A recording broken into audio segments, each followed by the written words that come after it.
In this full review of the Denon DJ Prime 4 standalone 4-channel DJ system, you're going to learn everything that you need to know to decide whether this is potentially the DJ system for you.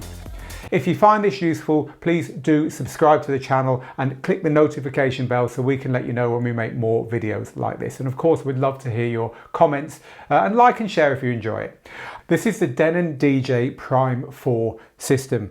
It's a standalone 4-channel DJ system that doesn't need the laptop, at least not for performing with. It's only there to prepare your music on. It's very exciting because it's got this huge screen that you can see, and it's very powerful, far more powerful than any standalone DJ system that we've seen to date.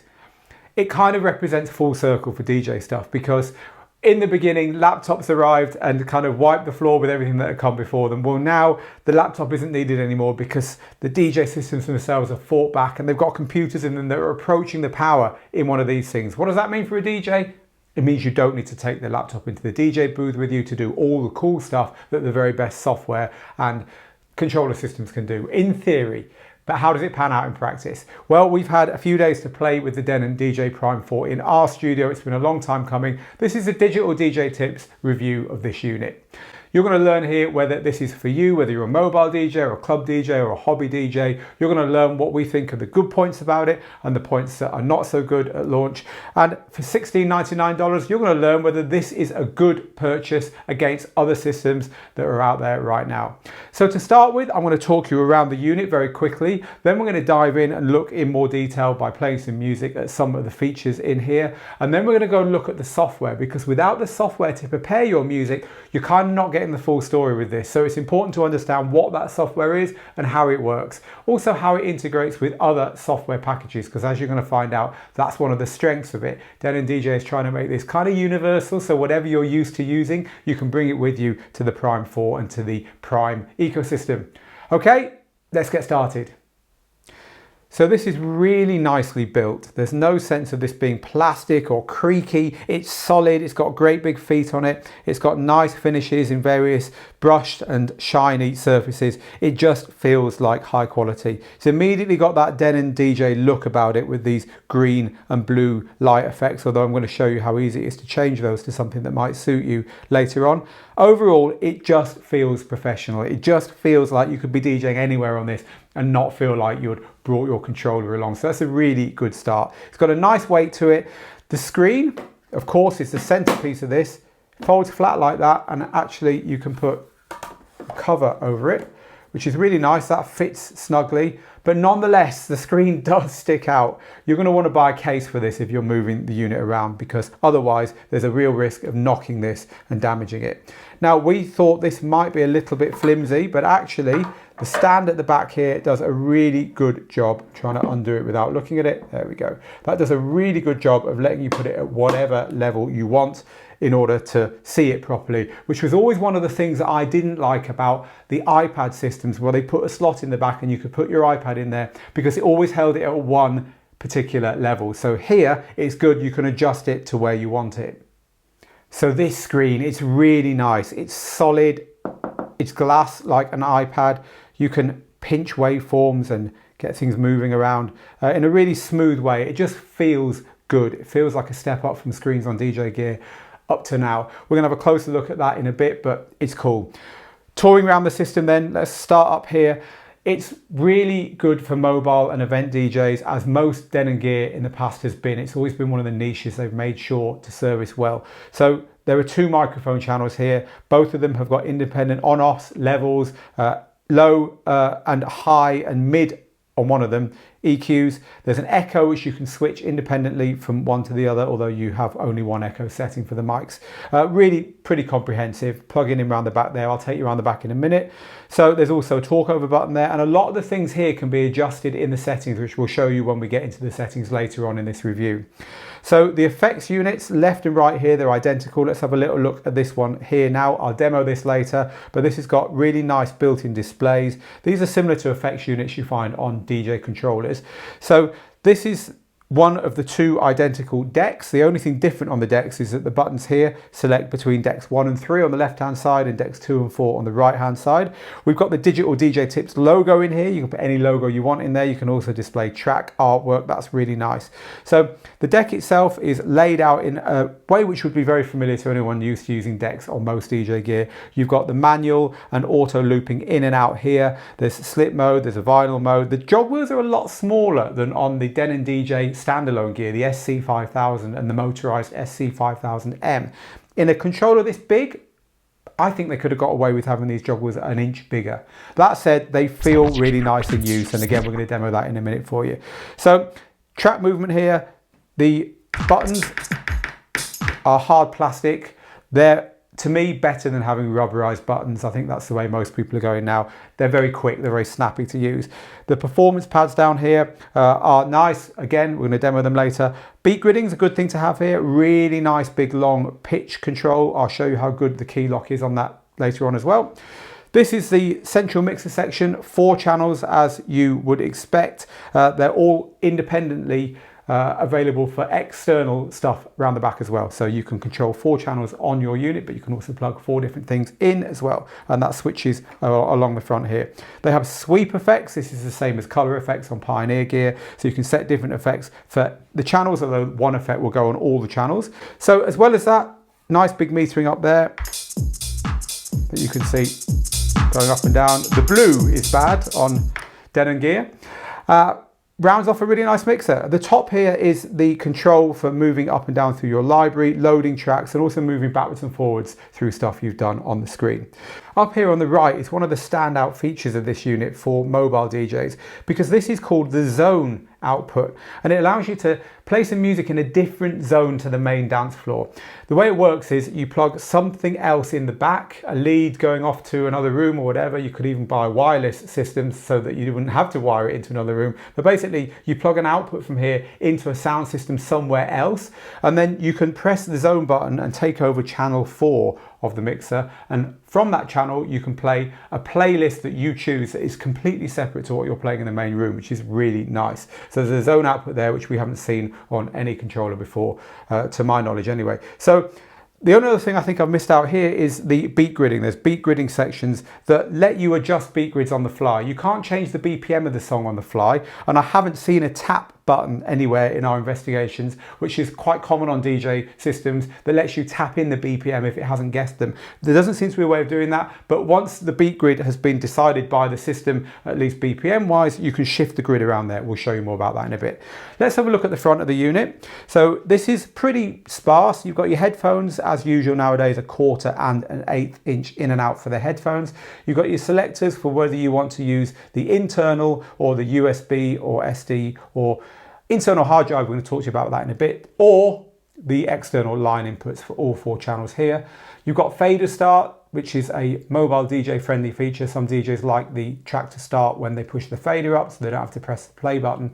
You can adjust the contour of the crossfader for scratching or blending, and the other fader start there. Around the back of the unit, here's the power on off and the ubiquitous Kensington lock. Actually, probably worth locking this one down if you're leaving it for even seconds.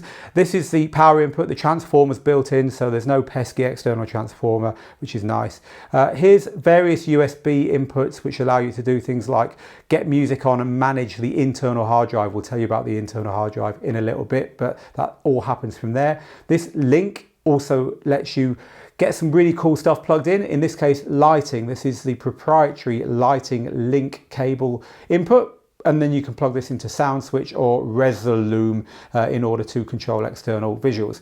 So over here to the outputs, this is the output for the zone that I was telling you about for somewhere else other than your dance floor. This is the booth output and the master output. Of course, these are all balanced XLRs, and then here is the unbalanced output. Another Denon feature that I've always liked is the ability to switch stereo and mono, because a lot of sound systems are in mono, so no sense sending stereo out to them.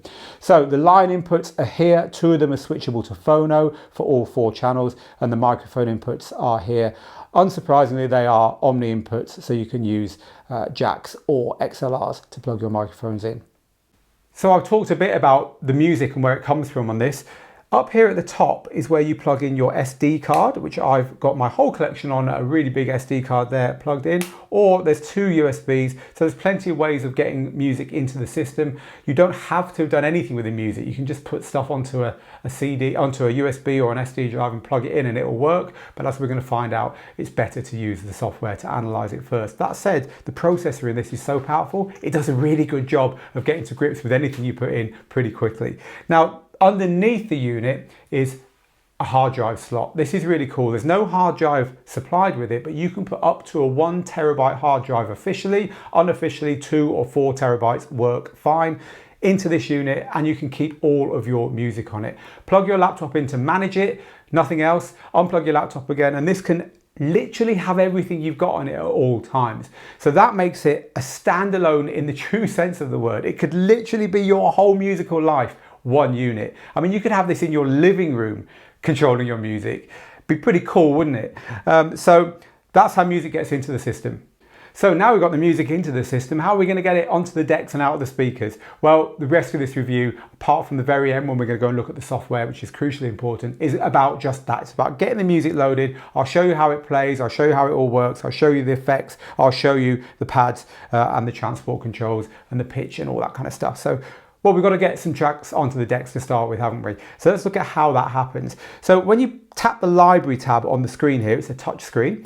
Down the side here, there's various library options. The first option at the top is your collection. This is the database that's on the media that you're currently accessing. You can access one media at a time. So for instance, I'm currently looking at my SD card and there's a light there to show me that. I'm not looking at the USB or any internal hard drive that was fitted. You can switch this in the software, which we'll look at in a bit. So that's an important thing to notice. So everything that's going on here is related to the media that's got the light switched on. If you want to switch DJs, another DJ can plug their stuff in and the track that's currently playing from the media that is currently live remains playing while that DJ switches over. So you can have smooth DJ switchovers, but important to note that you can't play from lots of different kinds of media at once, just the one. Right, so we're looking at my SD card here. And in this SD card is a collection. This is what this is showing me, the collection.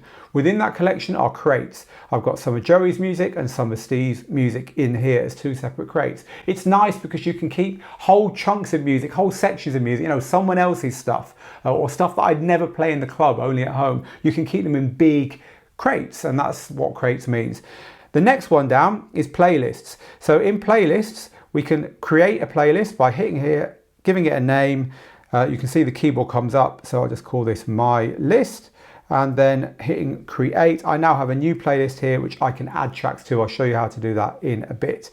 So I'll turn off that edit function there, go down here. This is called the prepare window. This is where you can put tracks, it's like pulling them up in a record case, where you can put tracks that you want to play imminently, and as soon as you play them, they disappear from this window. The next one down is your actual file system, so literally where the files are on those drives. It's a bit like when you go to Windows Explorer or the Finder on a Mac and you've got folders and files in them. So here you can browse around stuff. For instance, if you've got an SD card with some music on that someone's just given you, the just files, they've never been seen by this system before, you'll go and find them in there, and that's where you'll start from. And finally, the search function. Search function is really nice. This keyboard pops up. You've already seen the keyboard. It's an easy way of doing it, although you can plug a hardware keyboard into this if you like, which is a nice addition. A lot of mobile DJs like to have a hardware keyboard as well. Search has got this drop down which is powerful, so we can select what we want to search by. You could only search by title, artist and album, as I've got set here. If you never use album, you might as well turn that off. You might want to include comments because you have a tagging system that you use comments for, and everything else. It's a nice way of just filtering the results you're going to get from search. Anyway, it doesn't matter how you've done it, at some point you're going to want to start doing those things I was talking about, adding tracks to playlists or adding them to prepare windows. So let's have a look at how to do that. If I wanted to add tracks to a playlist, I can hit this edit button here, highlight the tracks I want to add to the playlist, then head over to the playlist and grab all the tracks and just drop them in there. It's actually really easy, and after a while it's quite intuitive. Organizing your collection, putting stuff into playlists, putting stuff into crates. You can do a lot of the stuff that you normally do on the computer on here. And the nice thing about this is that you can then take this SD card or this USB drive and put it back into your computer and update your master collection, if you like, over there. Again, we're going to look at the way it works from the computer later on. Now that's similar to the way it works with Rekordbox, but it does work, and it is good because it means changes you make here, arrangements and organization you do here isn't lost when you get out of the DJ booth and back to your studio at home. Okay, shall we load a track? So I'm going to head to Steve's crate in my collection. I'm going to swipe it this way to get the track on this screen which says load to deck. So I get to choose which of the 4 decks I want to load the track to from there. Another way of doing it is to press the load button here, left or right, and it will load to the selected deck. So in this instance, let's press the load button. That track's now loaded onto deck 1 over here. When a track is loaded, the track colors show pretty much everywhere. The track color is showing on the ring here. Track color is showing on the Q button for the deck here. And it's also showing on the screen. And I'll show you later on how you can change the track color for all the decks. It's just nice because you kind of know by color what you're doing. It can get quite confusing with 4 decks, or 4 tracks across 2 decks otherwise. So all right, that track's loaded. You get it playing by hitting the play pause button. And that's playing away there now. The Q button will take us back to the beginning to where the temporary cue is set. And I can press play and pause again, or the Q button will start it temporarily until I take my hand off it. This is all pretty standard behavior for DJ controllers, by the way, although you can tweak the way these things work in the settings. We'll get to that later on. So with our track playing then, we have a few options for controlling it apart from just getting back to the cue point and pressing pause. We can beat jump, and beat jumping is when you move ahead or back by a set number of beats. That's what these 2 buttons do here. We can set how many beats by using this knob here, and it tells us how many beats we're going to jump in the middle of the screen. Quite standard would be to have that set maybe to 16 beats or 4 bars, and by pressing beat jump we'll now jump pretty quickly through this track, and you can see it happening on the main screen. And you can do it very quickly. And you can set that to more beats, so you can jump 64 beats is 16 bars of music. That's quite a long jump. But notice how it still sounds good. This is a function that Traktor's very good at. This is very good at it as well. It just means that you can quickly skip backwards and forwards in tracks creatively, or just because you want to get out the track, you want to skip out a chorus or 2 or whatever. So that's how beat jump works. If you hold down shift, it's like an old-fashioned kind of scrub or quickly move through the track, and it's like this. So I'm just going quickly through the track now. It's not musical at all, but it can be useful for quickly getting to a point that you want to in the track. So this control here feels nice. It's the pitch control, and also the key algorithms are brilliant. The best key algorithms out there, Traktor, Serato, this is up there with them. It just sounds awesome. Listen to this. This is now locked, so the pitch is going to stay the same. And I'm going to slow this down quite a long way, and then we'll go really extreme. That's -8. And that's +8. But by pressing shift and range, I can change it to actually plus or minus 100% now. It tells you on the screen.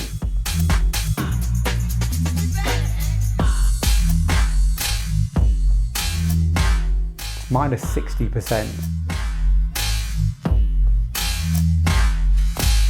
It's still usable. I mean, you can go crazy, right? That's literally stopped. But listen to how good it sounds when you speed it up as well. Back to normal.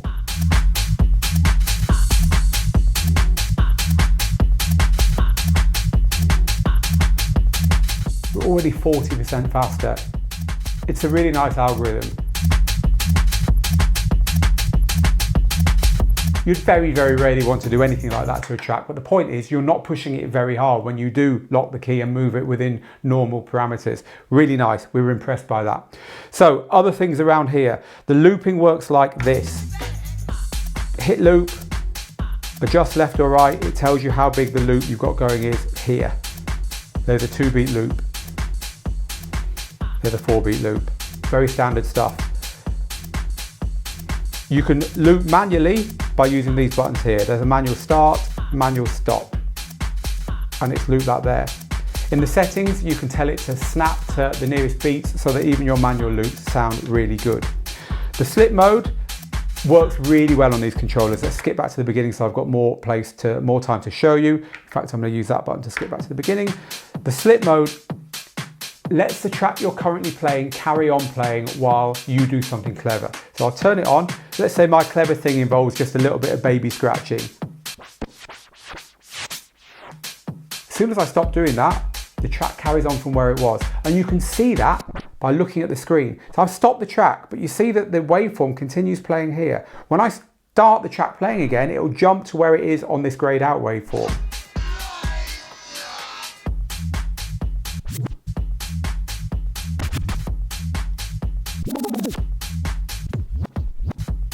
You see, it's carrying on playing underneath. It's really nice and it works brilliantly. It's just something that works great. And once you start playing with it, you're going to want that on a lot when you're messing around. However, don't leave it on. When you leave it on, it can really mess you up because you're like, what's this thing's not working how it should. It flashes to show you that. That's slip mode. The vinyl mode is a way of turning on or off this. This is off.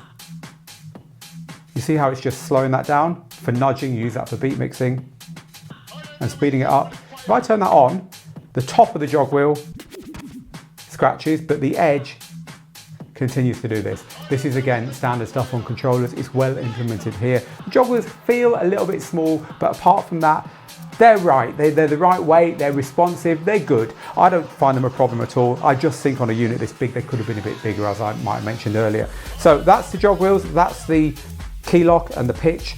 By the way, turn that off. You don't have to have that locked.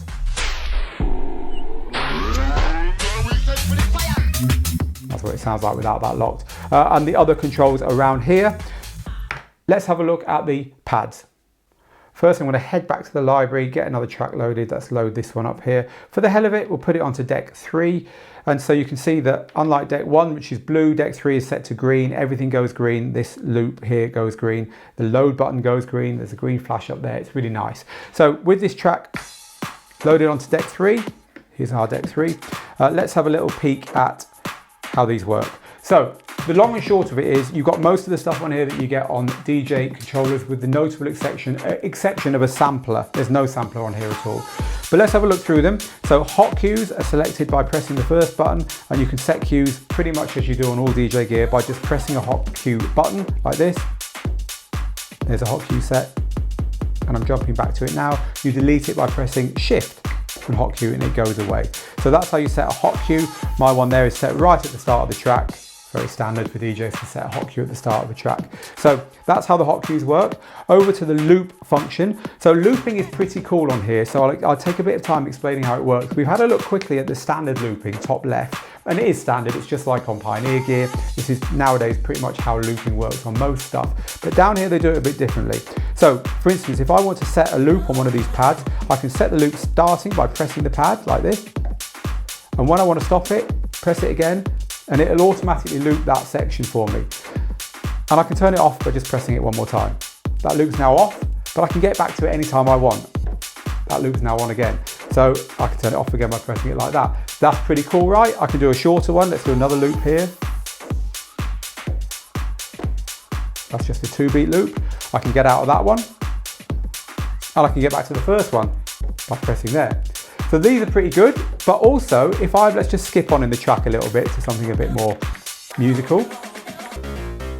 Okay, if I want to set a loop going here at this section, I could just use the manual looping here, or indeed the auto looping here. So let's just set an auto loop of say 2 beats.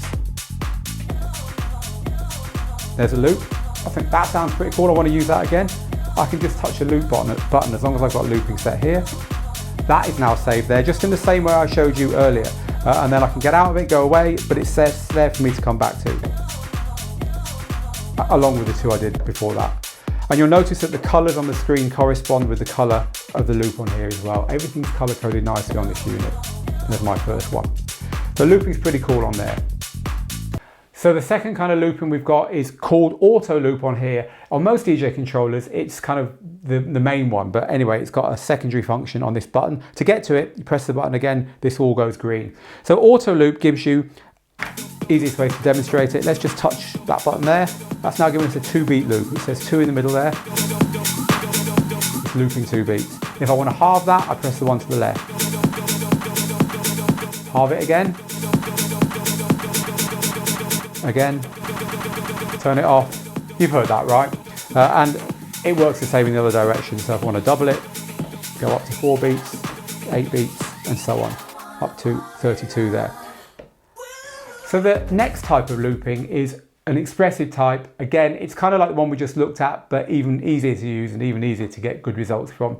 It's called loop roll, and effectively it's what we just looked at with slip mode turned on. So in other words, you can mess around with loops, and as soon as you stop, it sounds great. You'll see that the screen shows you that as well when we turn it on. We hit the roll button, get that track playing again. So the other thing about this one is it only works when your hands are on the pads. So just mess around with the track like this.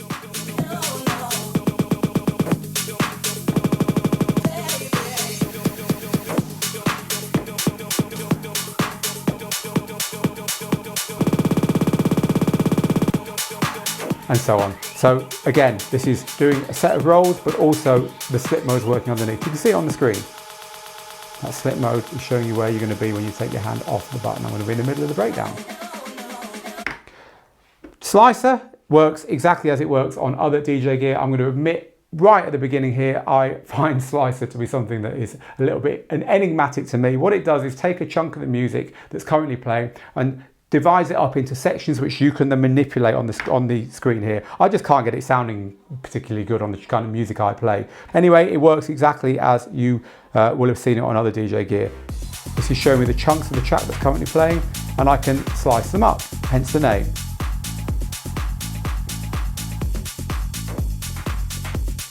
Slicer loop does the same thing, but it loops a section of the current track. In other words, it locks a section of the current track, and then you can just play with it for as long as you want, and when you turn it off, the track will carry on playing.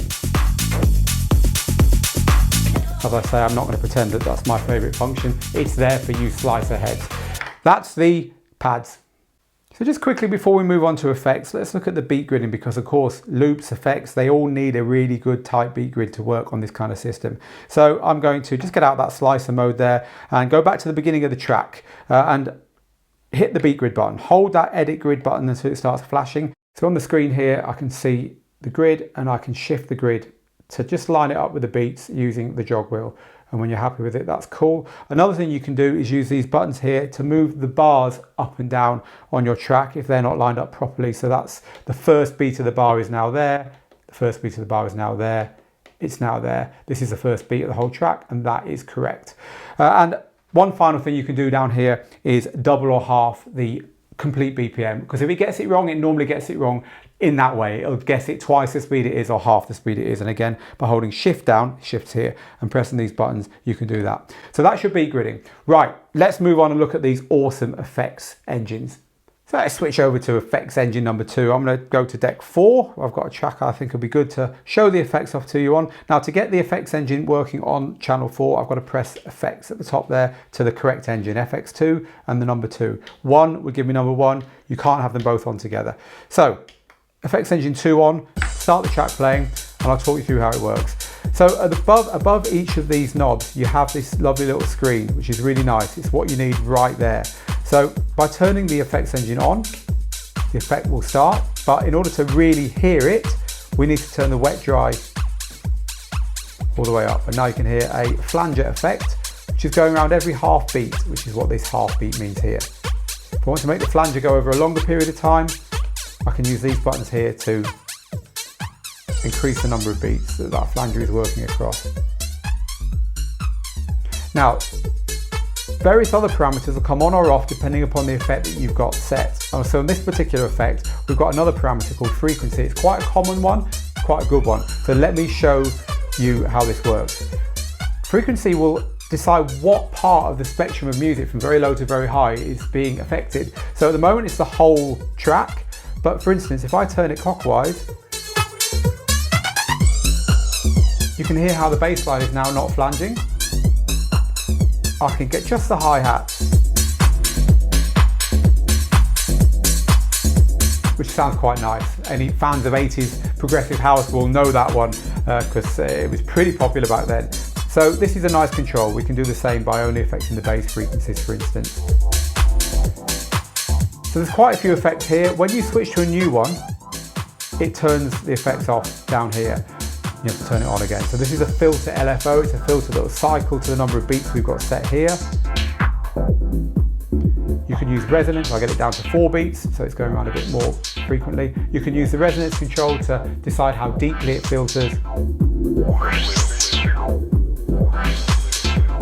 Again, there's a wet dry function here to get that more intense. And that frequency control has lived on in this one as well. Next one, phaser, similar to flanger. They all sound good, right? We're pretty impressed with these. Next one, the bit crusher, pretty extreme effect, especially if we have it on full here.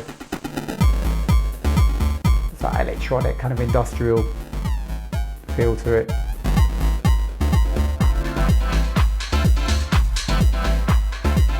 More subtle when we only put it over some of the frequencies. The next one is roll. Let's have a listen to roll. It's a little bit like the loop roll down on the buttons here.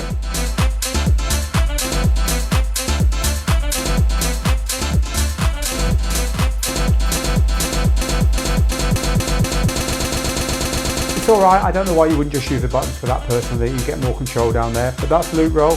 Reverse roll, that's what it says on the tin. It's just reversing. You hear that wood going backwards. That is actually quite nice, and you can't do that on the pads.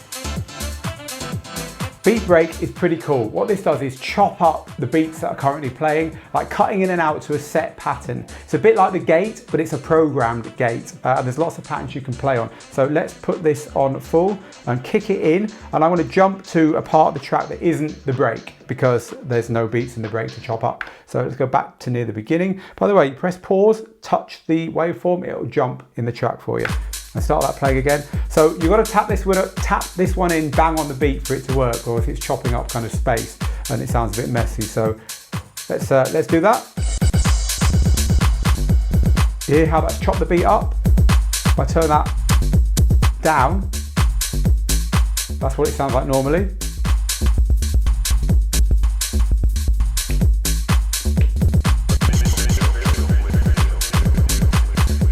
And that's chopped up, but there's patterns, that's the important thing here. Totally different feel. Try another one. They're really nice, and you can chop up vocals and you can chop up all kinds of things with those. So we like that one, we had a bit of fun here messing around with that one. Scratch, what it does is scratch, it lets the track play for a beat, then it scratches back for that period. So let's set to just a single beat and turn scratch on. Forward, back. And again, you can have that just on some frequencies. Quite nice, a bit more subtle, and you couldn't do that over here on the decks, of course. So scratch is quite nice for that. Reverb, so listen to the reverb.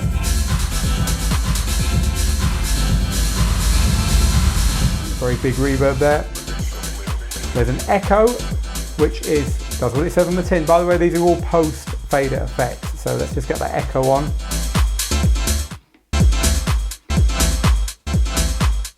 You see how that's echoing away even though the channel's turned down. Delay, we'll just delay it by 1 beat like this. You see that just delayed it once to the 2 beats that we got set, and then it disappeared. So unlike the echo, it doesn't have that tail on it.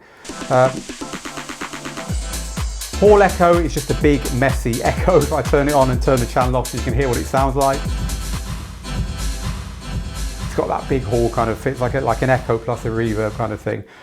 Ping pong echo goes from left to right, and auto gate's a nice one as well. So auto gate is it's called gate on a lot of DJ stuff. So let's just get that switched on. An auto gate will chop the beat in and out by the setting that you have here. So I've got that set to half a beat and I've got it on full. Let's get the track playing again and turn it on. Every half beat is cutting in and out.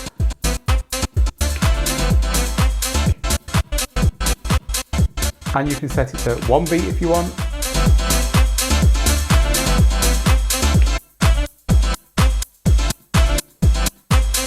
and there's other values as well. I don't like the way that you have to jump past the 3/4 beat to get to the half beat, because these buttons, you know, when I was showing you down here on the pads, you could go double or half by going up or down, left or right. I would like to have an option to turn that off, because basically if you're trying to do a roll effect on an effect and you want to jump from 1 to half to 1/4 to 1/8, you've got this weird kind of one that can throw your rhythm off in the middle there. Anyway, it's a very small thing. So that's auto gate. And we've got flanger, which sounds like this.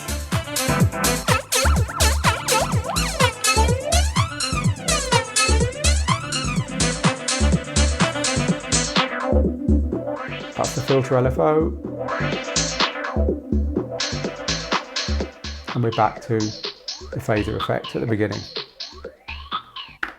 Overall, they're awesome. And you've got 2 of them to play with, as well as the effects down here, the sweep effects, which we've yet to look at. So thumbs up for those.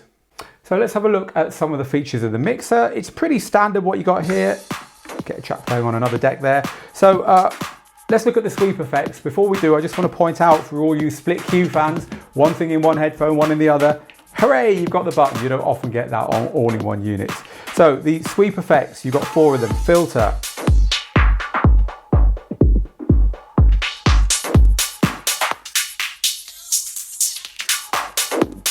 You've got echo.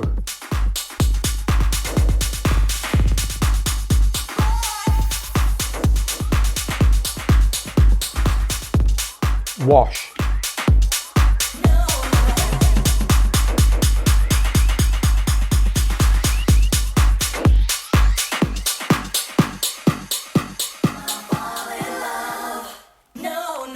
And the noise effect, I'll just jump back to some beats.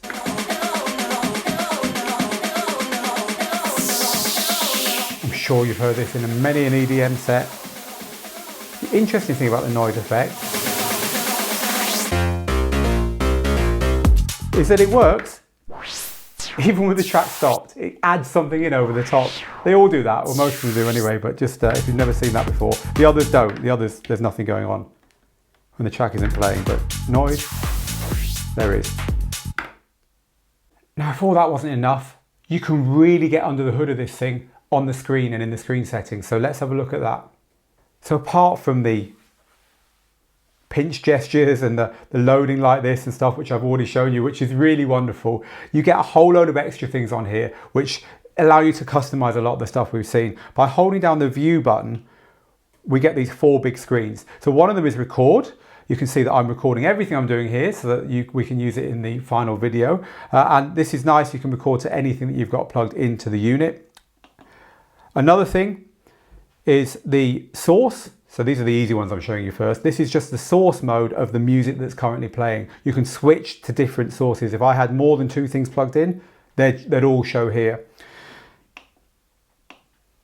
The 2 big ones are utility and preferences, so let's have a look at those. So starting with utility, loads and loads of granular settings in here. So we can set whether we want decks 3 and 4 to show at all. You've had 4 vertical decks, haven't we? But they don't have to be that way. You can have just 2 if you want to use it as a 2 controller. So that's set there. You've got screen brightness, loads of microphone controls, so microphone attenuation, whether the mic plays in the booth or not, which can be good for feedback. You've got EQ, which I just showed you the EQ nearly fully cutting. You can make it fully cut by selecting isolate there. You can set where the EQ crosses over between low and mid and high. There's filter types there, so you can have the resonance, which is how musical the filters sound, and also how extreme they are. That can all be set there. That noise control I showed you, you can say how loud it is basically, which is something that users of a lot of DJ gear wish they could adjust. You can adjust it on this. You've got your headphone gain there. There's all other kinds of bits and pieces about updating the firmware and so on. So a lot going on in that menu. So the next window is preferences. So there's 5 big things in here. There's playback preferences. This is just around loading tracks and how they work, stuff around tempo, stuff around sync, whether it jumps to the beginning of the track or whether it jumps to the previously set temporary cue point. All that stuff is in there. The default range for the pitch fader as well. The second one is cues and loops. So you can set how smart the cues and loops are, how good they make you look. In other words, what beats they jump to, whether your manual loops jump to the nearest beat or stay totally manual and freestyle and so on. Display is about how the tracks are displayed. Is it going to use the track title or the track file name and things like this? Time format is an interesting one. Time format will tell you how long you've got left in the track depending upon where you've got the pitch fader set. So in other words, if you slow the track down quite a lot, you're going to have a few more seconds than if you sped it up quite a lot, and that'll allow you to choose whether you want that or not as well. There's safety functions here, so you can lock the deck that's playing so you can't accidentally load a track onto it and stop it playing when you think you're loading a track onto another deck. And you can lock the pads out as well. A lot of DJs are not that interested in pads, they just want to play. They're tapping them all the time and making mistakes that way. Just turn them off. So that's there as well. So you've got some library functions in here. You can decide how the unit reads the key of the music it's playing, whether it's going to tell you that in traditional musical format or in the kind of DJ formats. And you can also set, when you're asking it to show you compatible tracks, both for BPM and for key, it will show you your choice of whether it shows you stuff that's in a very nearby BPM or the same or a little bit wider, and the same with the key. Same key or keys that are probably going to mix all right. So the Easter egg at the end of this is deck colors. This is awesome. So say I want to make the deck colors match the Digital DJ Tips logo. The blue ones look all right on decks 1 and 2, but deck 3, I want a nice purple color. Look at that. Deck 3 is now purple. Oh, I like that. Now my whole unit has been Digital DJ Tipsified. How cool is that? And you can select any colors you want for your decks there, which again is a really nice feature. So no, I don't like that one. I want to go back to something that's close to our company logo. Yes. That looks nice. So a lot of stuff for you to get into under the hood there. So finally, let's have a very quick look at the software. I'm not going to go into too much detail here. I'll compare it to other DJ preparation software so you get a sense of it. This is something that Denon DJ is spending a lot of time working on right now. By the time you watch this, they'll probably have updated it once and then twice and so on. So we'll probably have an extra review just looking at the software in the future. For now though, you're going to use this software to prepare your music. You're going to plug in your USBs or your SD cards, and they're going to show in this window here, and you're going to add cues and loops and so on one deck or on 2 decks. It's up to you. I can switch that second deck on or off. You can kind of practice your mixes here as well. So this is kind of like your all-in-one preparation window where you can get everything ready so that when you turn up to actually DJ your gig, it's all how you want it. Hot cues, loops, key sync's been done. You've even practiced your mixes a bit. You can name your cues and color them and stuff like that. It's pretty good, but it's not as good as, for instance, Rekordbox, which it's not too surprising because guess what? Rekordbox has been there for, 10 years now, helping the DJs of Pioneer Gear prepare their stuff. This is much newer than that. This hasn't got tagging. It hasn't got smart playlists that you would find on Rekordbox. And so it'll be a bit frustrating if you're coming to it from Rekordbox. But a couple of things it has got, as well as being able to import your iTunes library. Look at this, you can get your Serato library in here as well. And it gets better. You can import your Tractor library into here and now your Rekordbox library. So while this might not be as fully featured as preparation software for Pioneer Gear, you can bring your collections from Tractor, Pioneer and Serato into here. Now, they work in different ways depending upon the software, but the point is they're putting this functionality in here. And we spoke to Denon about what the timeline is for improving this software, because I think this will be one of the sticking points for a lot of people thinking about whether they want to move to this system. And they said that they've invested £10 million in a 20-person strong software development team only working on DJ software, firmware, engine, and so on. So you get the feeling that they know they've got to develop this in order to support the hardware. The two are going to go hand in hand. As I say, we'll take time to have a deeper look at the software as it develops over the coming time period. But for now, it works. It's good enough to get the music ready and put onto the unit. And the unit's so powerful that you can even just plug music in that hasn't been anywhere near that, and it will work really nicely with it. So yes, we think this needs some work, but as a start, it does the job that it's intended to do. So what do we think of it? Is it for you? Well, let's run through the good points. It's incredible. For the money, this is incredible. This is brand new. This is state of the art. What you've got here, even a year ago, was kind of unthinkable. And here it is. The power in this thing is amazing. 4 channels, this incredible responsive screen, the speed that it analyzes tracks at, even from other DJ software, is incredible. And it's a real laugh to use it. It's so much fun. The screens here make effects good to use. Just having your artwork or your logos here, getting the color how you want it, that's all awesome. The power under the hood means the sound quality is brilliant. We didn't have time to demonstrate key sync and key lock. That sounds amazing. You have heard the effects. They sound amazing. The quality overall is really, really high. It's not going to let you down both in either in build quality or in what's under the hood. It's state of the art. It's fantastic. With anything that's state of the art, of course, there is a downside. In the case of the Prime 4, the downside is the learning curve, because while the screen's amazing, while the way you arrange your music's amazing, the preparation and so on is great, there is a learning curve in doing that, and you need to be slightly geeky, I'd say, to be able to kind of work out what's going on here compared to what's going on in the software. And the second downside for us is the engine software, because if Denon DJ want to get people over from Rekordbox, which is the other big preparation software for pro DJ gear, they're going to have to work on that software. There's no two ways about it. It hasn't got the smart playlist is a big thing. You really do need playlists that can auto-populate to your rules. They're not there yet, but also tagging is a big bit of Pioneer's software that it just isn't there. And I'd really like to see those things put into the software. So should that happen, and should this get a bit of traction, I think what you're looking at here is the perfect mobile DJ system. You've got the zone out. I mean, that in itself, amazing. But also, because of all the functions, the 4 channels, the pads, you've got a really good system for anyone who can think past the market leader in clubs and so on, and think about something different, because the performance stuff is here as well. All in all, for the money, it's great value, it's great fun, and we think it's got a great future. It's the Denon DJ Prime 4 system. So tell us what you think. What haven't we covered that you'd like us to cover? Ask us below and we will get back to you and help you out with that stuff. And if enough of you ask, we'll make some extra videos as well. If you found this useful, please do hit the subscribe button, hit the notify bell so that you'll find out when we add more reviews. But meanwhile, this has been the Digital DJ Tips Prime 4 review. Get good, get out there, make the moments, and we'll see you very soon in another one.